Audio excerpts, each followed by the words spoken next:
Whoops, wrong theme tune. Right, sorry about that. Gentlemen, listen up. My fault. I don't know what's going on there, but that was a complete fuck up. Right. Orville Voyager edition. Right, the Orville, right. Orville Voyager edition. Actually, it's sort of quite interesting. Right, sorry about that. I pressed the wrong intro, it was Next Generation. Right, today's episode, Home. Absolutely amazing, great writing, very sentimental episode, all about Catan's leaving. Love seeing the planet Solea. Place looks amazing. Again, it surpasses itself, but quite a depressing episode in some parts with her character. She's losing her super strength because she's been out of normal gravity for too long, and if she stays she'll become like the rest of us.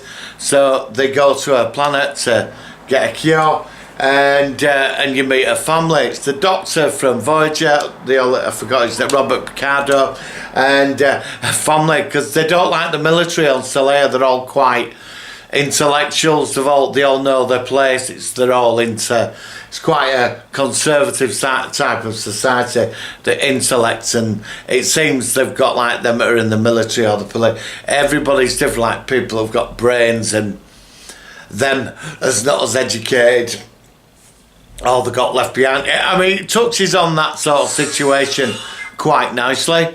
What I liked was when they entered the planet's gravity, that the gravity shield come on, and how her gravity is compared to ours, because they throw a bottle through gravity shield, it crushes it. Sort of fascinating stuff, really. I mean, the science were quite cool, but into the story, it was quite, her family, they're not horrible, but they're a bit up their own arse, like her father and that. They're really into this, like becoming teachers and doctors and you know, lecturers or scientists, and she didn't become any of that. She wasn't as, how do you say it, as intelligent as, well, no, it's not about intelligence. She just didn't have the acumen for that, so she joined the Union Fleet and became a security officer. But her family, they've sort of put her down quite a bit. They've never really registered her career as being something successful. We've all been there with his own families, you know, when they sort of like don't approve of things what you do in your life. Yeah, do you know what I mean? And it sort of reflected that quite nice. Trust me, over the years, I've had many arguments with my family about what I've been doing and getting up to and what they, you know, but yeah, at the end of the day, you do what you do and what's right for yourself. And this reflects beautifully because the situation happens where this other like couple of Soleans, this man and wife, because her father destroyed their son in on a medical thing, on a paper, and he, obviously this guy killed himself. I don't want to go into the whole thing of it, but she proves herself because their family can't handle the situation when they're being held hostage. And it's quite dark because the people that are holding hostage makes her father stick his hand in a boiling hot thing. At first you sort of think, oh, well, these people, something quite nice about them. And then they turn really bloody sadistic. And it's quite a dark episode, is this one. And her father and mother and sister can't handle it. And I mean, these people that have turned up to get their revenge are quite sadistic. I mean, they're going to chop the sister's fingers off. And she's the only one that knows how to deal with it. And she is on it. Her training comes in, a skill set, and she takes care of the entire situation.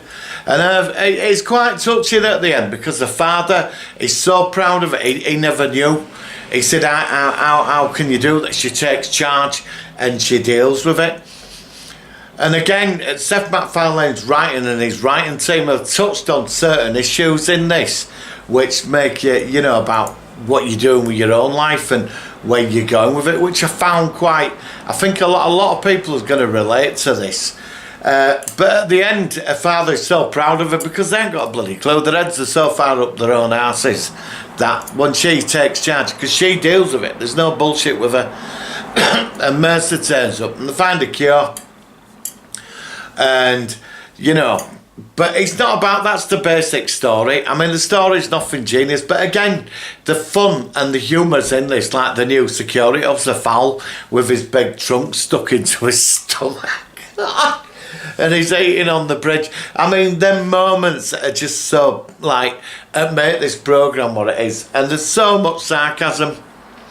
Again, but then it is a darker episode, it's more serious, but it's all about her leaving. And when they sort of find a cure for her to stay on the ship, I thought, is she going to stay? Because I'm a big fan, you know, and it's quite touching at the end. Do you remember when Worf left the Enterprise at Next Gen? Which was sort of quite cool, wasn't it? They were all lined up for him, all crew and that. Well, she goes onto the shuttle bridge and they just all walk out, and it's such a moment. I nearly had a tear down my eye, I really did. Again, Orville is like a friend who you haven't seen in a while. It's an old friend return because you just so relate to these characters and you want to live in that world.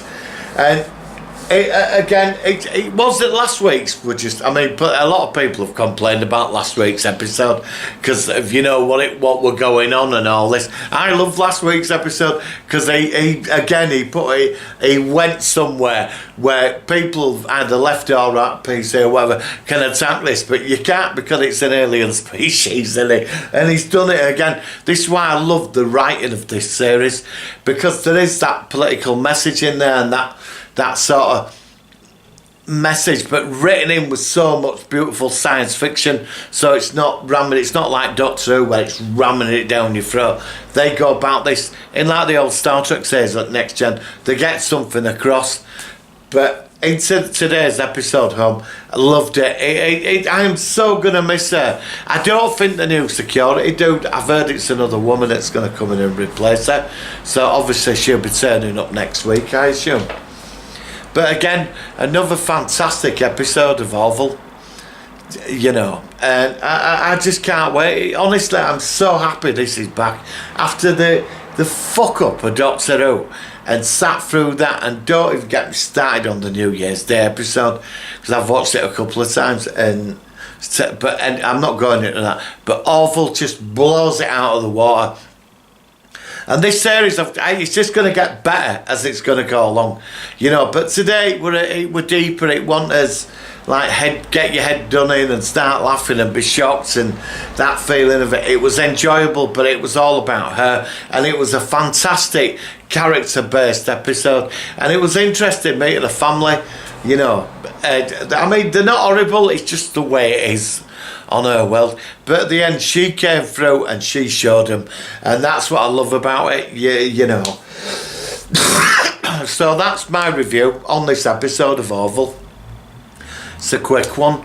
It took me several hours to find it, actually, you know, so brilliant. So don't forget, guys, press the button in the corner for notifications, please subscribe, and yeah, I will be online Sunday at 7 o'clock, and I'll see 7 o'clock definitely, and I'll see you next Orville on Titans this week. I'm going to watch tomorrow.